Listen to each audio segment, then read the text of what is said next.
একটি মেয়ে ছিল, সীতা সাবিত্রী দ্রৌপদীর দেশের মেয়ে। নাম যা হোক একটা কল্পনা করে নিও। মেয়েটি হৃদয়হীনা। জন্মাবার সঙ্গে সঙ্গে সে তার মাকে খেয়েছে।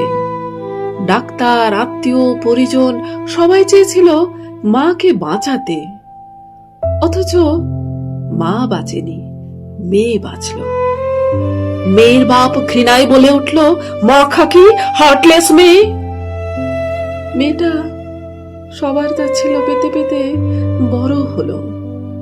বড় হতে হতে ঘৃণা পেল, আর ঘৃণা পেতে পেতে ইউক্যালিপটাসের মতো নিষ্পৃহ হয়ে উঠল। দাদু বলতেন হার্টলেস, দিদিমা বলতেন হার্টলেস, প্রতিবেশীরা বলতো হার্টলেস। ও জানতো গরুকে বলে গরু, গাছকে বলে গাছ, আর হার্টলেস মানে ও।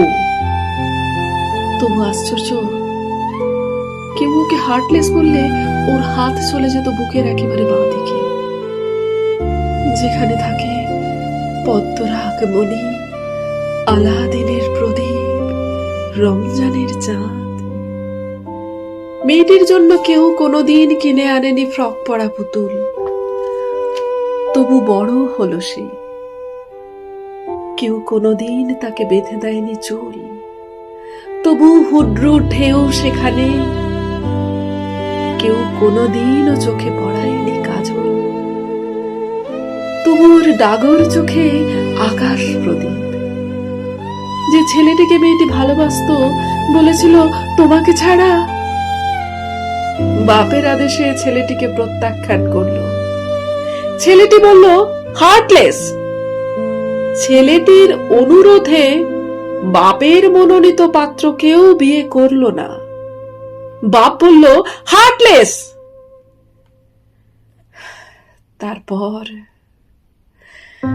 তারপর কি একটা অসুখে মেয়েটি দিল্লির একটি হাসপাতালে মারা গেল। ডাক্তাররা বললেন ব্রেন ডেথ। তারা দেখলেন মেয়েটির হার্ট আশ্চর্য রকমের সচল এবং সক্রিয়। আর সেই দিনই